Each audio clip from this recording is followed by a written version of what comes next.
Kajian hati. Sekarang kita kasih kesempatannya untuk Teh Yuni Jasmine di sini yang sudah hadir. Silahkan Teh untuk bertanya. Assalamualaikum warahmatullahi wabarakatuh. Waalaikumsalam warahmatullahi wabarakatuh. Perkenalkan Pak Ustadz dan para hadirin, nama saya Yuni Jasmine. Saya konten kreator yang dulu sempat viral dan sering dihujat gara-gara penampilan saya tidak sesuai dengan syariat Islam. Yang saya tanya kepada Pak Ustadz, bagaimana dalam hukum Islam berpenampilan sebagai seorang muslim itu yang mana yang boleh sama yang tidak. Kemudian apa hukumnya Pak Ustadz seorang wanita melakukan filler untuk estetika? Sebenarnya memang enggak untuk orang lain sih, untuk menyenangkan diri sendiri aja Pak Ustadz. Karena hobi berhias atau apa menurut dalam hukum Islam itu gimana Pak Ustadz?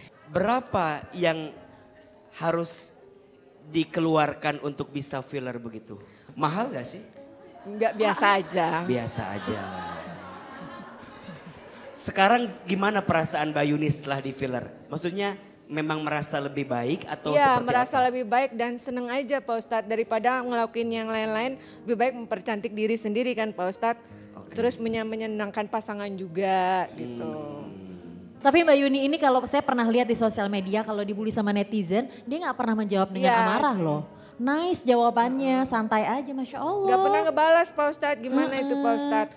Oh, apa saya yang dosa? Katanya kalau kita di ini mengurangi dosa kita, tapi gimana itu Pak Ustadz? Kayak kita dibully netizen atau dihujat itu mengurangi dosa kita, gimana itu Pak Ustadz? Bunda. Iya,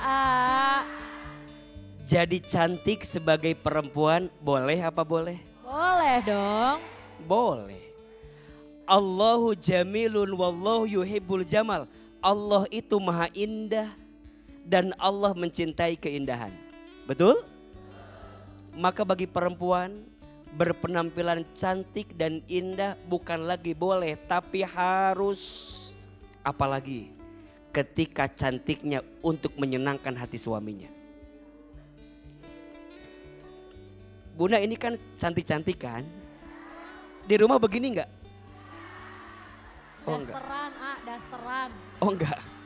Oh di rumah enggak begini enggak? Daster dong. Berarti Bunda ini cantiknya buat siapa?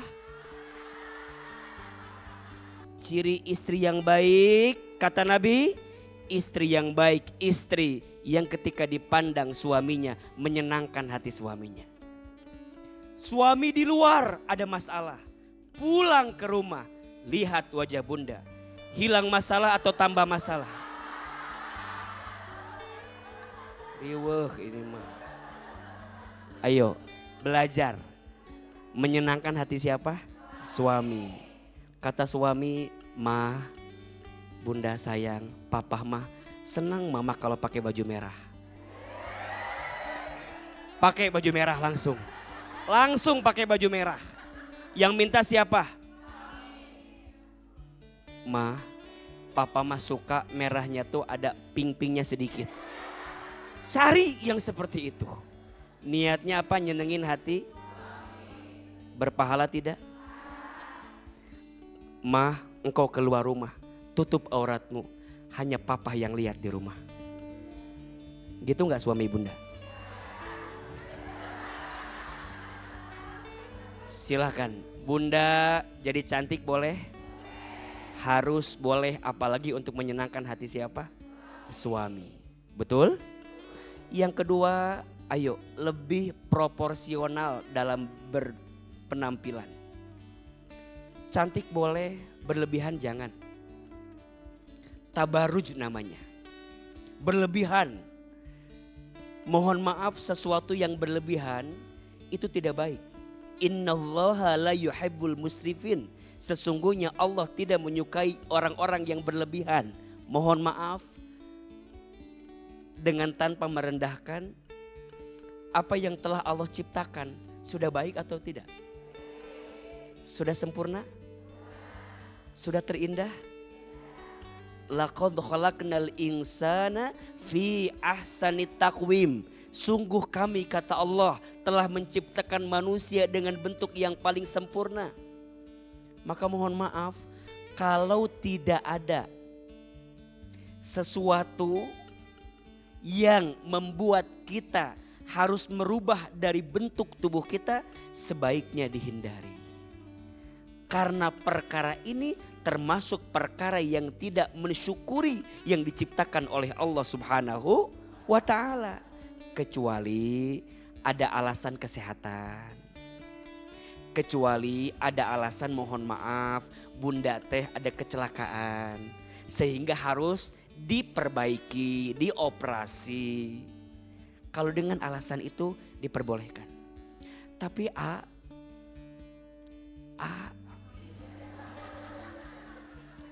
saya tuh begini pengen nyenengin hati suami. Dan suami yang minta seperti ini. Gimana kalau begitu? Tergantung. Tergantung apanya mohon maaf tentu apa yang dilakukan oleh Mbak Yuni perlu modal apa enggak? Perlu biaya atau tidak? Jangan memaksakan sesuatu untuk mendapatkan kesempurnaan yang pada akhirnya bukan mendatangkan kemaslahatan tapi malah membawa kemadharatan. Betul? Cantik fisik bisa dirubah. Tapi kalau boleh sampaikan, lebih baik mempercantik hati. Kecantikan fisik hanya membuat laki-laki menatap. Tapi kecantikan hati membuat laki-laki menatap. Cantik itu dari hati, betul? Betul. Kalau kitanya bahagia, pasti karismanya, auranya akan bahagia. Masya betul? Allah, amin. Ayo, bahagiakan hatimu Besti agar kita lebih bisa menemukan kebaikan dalam setiap penampilan kita. Insya Insya Allah. Kurangi insecure, banyakin bersyukur. Asik.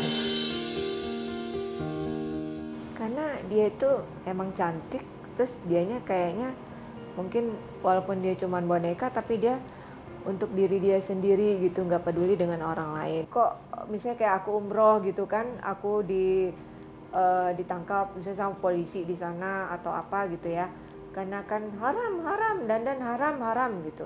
Dia tahu walaupun aku sembunyi di masjid nyumput gitu sama orang biar nggak ketahuan sama polisi Arab, tapi pasti ketahuan. Mungkin dari Tuhan kali teguran buat saya mungkin ya. Kajian hati. Sekarang kita masuk ke sesi sepucuk surat untuk Ustadz. Sudah ada surat di tangan saya, kita bacain ya. Dear Ustadz Hilman, dari aku Alia. Ustadz, perkenalkan aku Alia. Aku adalah seorang istri yang telah menjalani pernikahan selama 19 tahun. Pernikahanku penuh suka dan duka Ustadz. Segala ujian telah berhasil aku lewati. Mulai dari keuangan, keluarga juga pertengkaran. Namun Ustadz, dulu aku pikir aku cukup kuat. Aku bisa menghadapi segalanya. Tapi ujian datang menghampiri jiwaku. Di mana aku berselingkuh dengan laki-laki lain pada tahun 2017. Aku sangat menyesal, aku sedih.